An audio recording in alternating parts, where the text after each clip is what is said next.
कल हमने पढ़ा था, क्या पढ़ा था कल हमने? पोटेंशियल डिफरेंस, ठीक है ना।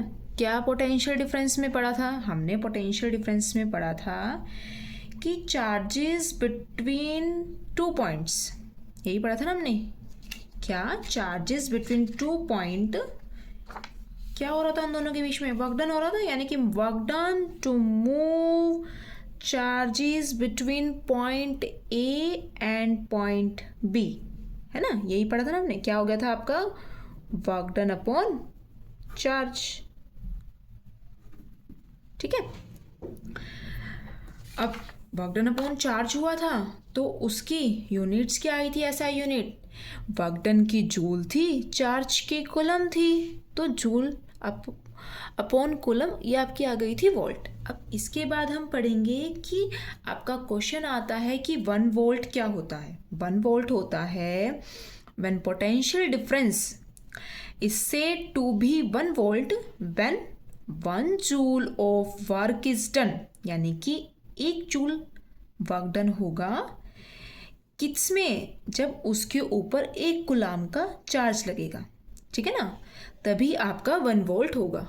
ये आपकी डेफिनेशन है, ये पेपर में आती ही आती है। इसको आप एक बार देख लेना। दोबारा बता देती हूँ कि 1 वोल्ट आपका तभी होगा जब 1 जूल वर्क डन होगा 1 कूलम ऑफ चार्ज, हम एक पॉइंट से दूसरे पॉइंट में जाएंगे, ठीक है ना। यहाँ तक क्लियर हुआ?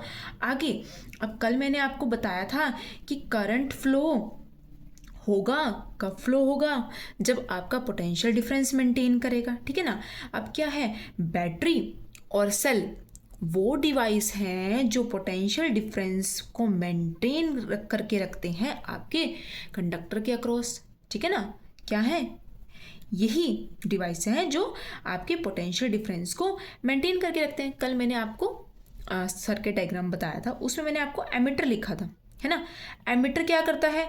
एमीटर करंट मेजर करता है, करंट मेजर करता है। इसको हम हमेशा सीरीज में ही कनेक्ट करते हैं। ये भी मैं आगे चल के आपको बताऊंगी कि इसको सीरीज में कनेक्ट करते हैं तो किस तरीके से काम करता है। और एक टर्म होती है वोल्ट मीटर। वोल्ट मीटर क्या होता है? वोल्ट मीटर पोटेंशियल डिफरेंस को मेजर करता है। क्या करता है वोल्ट मीटर? ये तो करंट मेजर कर रहा है मीटर, ठीक है ना। वोल्ट मीटर क्या मेजर कर रहा है? वोल्ट मीटर पोटेंशियल डिफरेंस को मेजर कर रहा है। वोल्ट मीटर पोटेंशियल डिफरेंस को मेजर करता है, लेकिन हमेशा हम इसको पैरेलल ही कनेक्ट करते हैं, ठीक है ना।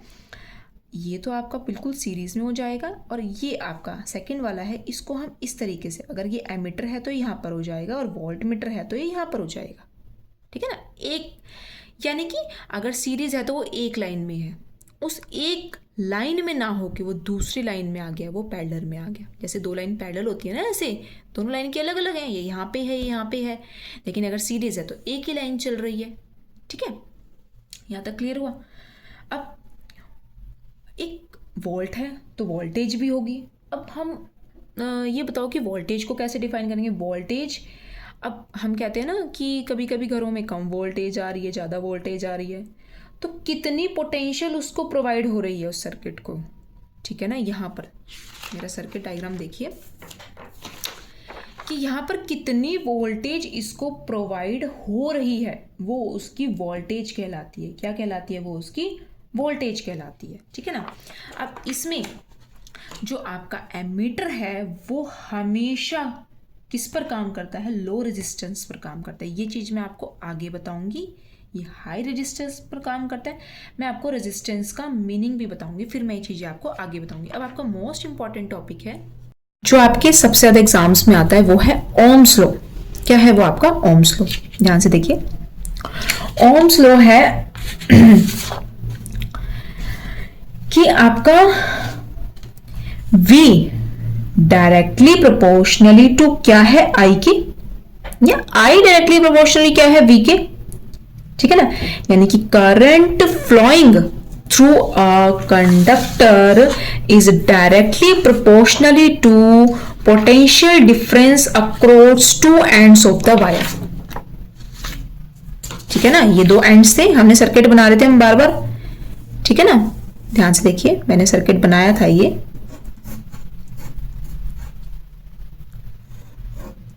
ठीक है ना। मैं यहाँ पे सर्किट बना रही थी, तो इन 2 एंड्स के बीच में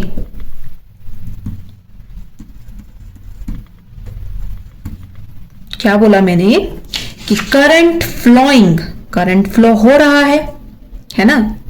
क्या है, ये तो इलेक्ट्रॉन की है, ये करंट की थी, कल बताया था ना। Current flowing through a conductor is directly proportional to potential difference across two ends of the wire, across the ends of the wire. वो आपका क्या हो जाएगा, ओम्स लॉ हो जाएगा, ठीक है ना। हम इसको V directly proportional to I ये भी कह सकते हैं, या I directly proportional to V हम ये भी कह सकते हैं, ठीक है ना। अब जितना ज्यादा V होगा, जितना ज्यादा V होगा उतनी तेज से इलेक्ट्रॉन मूव करेंगे और उतना ही करंट बढ़ेगा, ठीक है ना। अब ध्यान रखना, आप करंट इतना ज्यादा ना दे दो कि वायर गर्म हो जाए तो ये लॉ काम ही ना करे, ठीक है ना। आपने करंट इतना ज्यादा दे दिया कि वायर गर्म हो गई और फिर ये लॉ काम नहीं करेगा, ठीक है ना। लेकिन क्या है, जैसे जैसे आपका V बढ़ता रहेगा वैसे वैसे आपका I बढ़ता रहेगा, जैसे जैसे आपका V कम होता रहेगा वैसे वैसे आपका I भी कम होता रहेगा, ठीक है ना।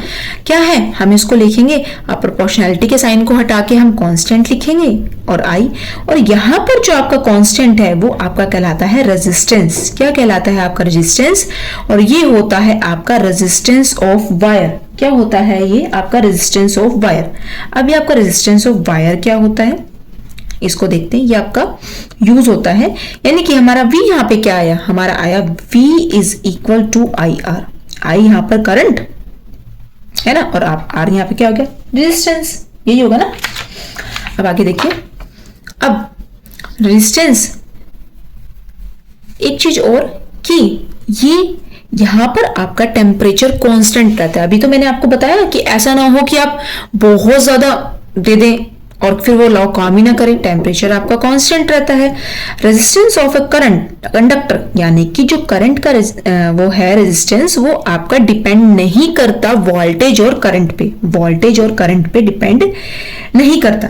अब रेजिस्टेंस का मतलब क्या है, मैं बार बार रेजिस्टेंस रेजिस्टेंस रेजिस्टेंस बोले जा रही हूं, मतलब क्या है इसका रेजिस्टेंस का। रेजिस्टेंस का मतलब है कि आपके, जैसे बोलते हैं ना कि आपके रास्ते की कोई रुकावट बन रहा है, ठीक है ना, तो एक करंट फ्लो की रुकावट है। जैसे आपके रास्ते की कोई रुकावट बन रहा है तो ये करंट फ्लो की रुकावट है। क्या है ये, करंट फ्लो की रुकावट है। अब हम कहते हैं कि ये काम हमारा इसलिए नहीं हो रहा क्योंकि ये हमारे रास्ते की रुकावट बन रहा है, तो करंट फ्लो इसलिए नहीं हो रहा क्योंकि वो वहां पर क्या है, रेजिस्टेंस है। यानी कि रेजिस्टेंस क्या कर रहा है, रेजिस्ट कर रहा है। किसको रेजिस्ट कर रहा है, फ्लो ऑफ चार्ज को रेजिस्ट कर रहा है, ठीक है ना। क्या कर रहा है, फ्लो ऑफ चार्ज को रेजिस्ट कर रहा है। ऐसा यूनिट ऑफ रेजिस्टेंस की होती है, कई बार आ जाता है कि ऐसा यूनिट ऑफ रेजिस्टेंस क्या होती है, ऐसा यूनिट ऑफ रेजिस्टेंस होती है आपकी ओम। क्या होती है, ओम होती है। अब क्या होगा, राह के रोड़े कौन बनेंगे, ऑब्वियसली है राह के रोड़े जो मेटल्स के एटम है वो ही तो बनेंगे ना, है ना, वही तो बनेंगे ना। अब देखो मैंने आपको डेफिनेशन लिखी है, क्या है, रेजिस्ट फ्लो ऑफ चार्ज, ठीक है ना। Opposite offered by the conductor to the flow of electric current. यही आपका क्या होगा, अभी मैंने बोला ना कि आपकी रुकावट बन रहा है, वो ही आपका क्या होगा, आपका रेजिस्टेंस होगा, ठीक है ना।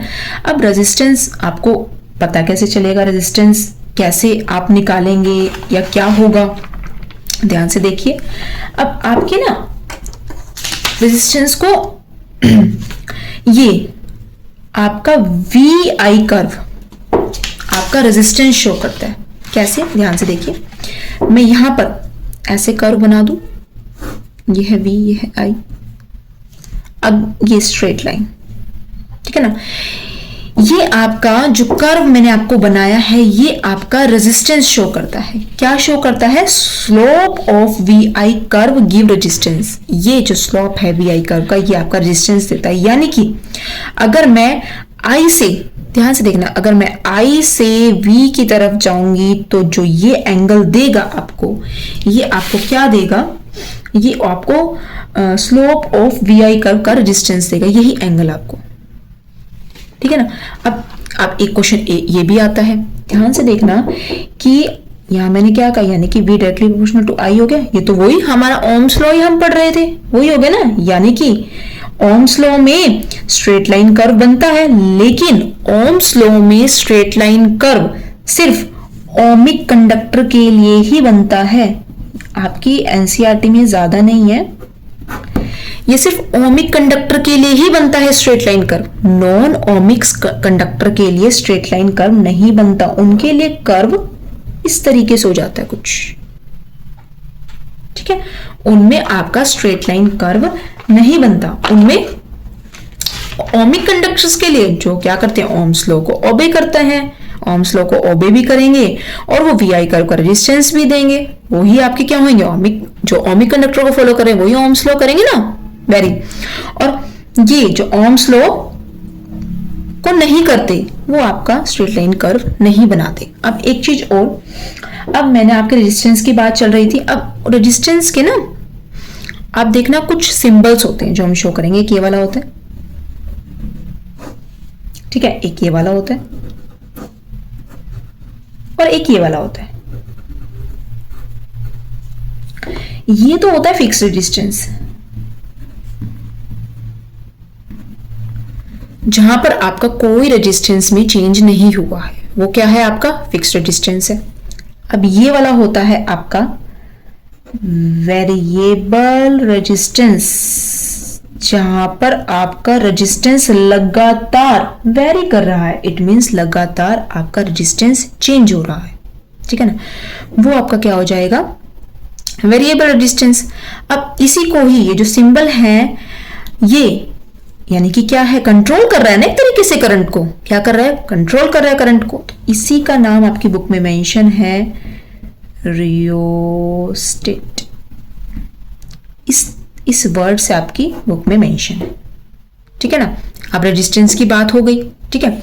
अब मैंने आपको रेजिस्टेंस पीछे पढ़ाया था, अब रेजिस्टेंस से मैंने आपको ये भी बताया था, एक वर्ड आया था कि जो आपका एमीटर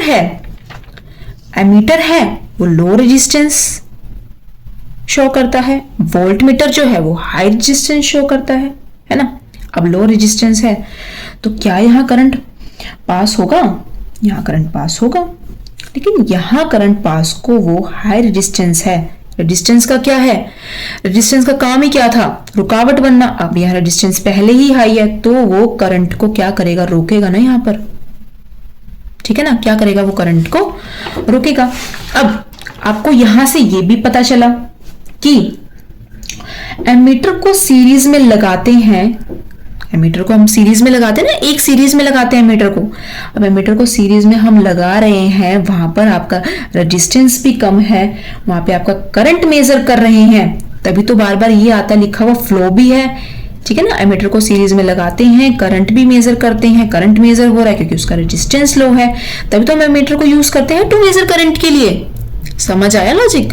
अब वोल्ट मीटर है, वोल्ट मीटर को देखो, वोल्ट मीटर को मैंने आपको बताया था, वोल्ट मीटर को हम पैरेलल में लगाते हैं।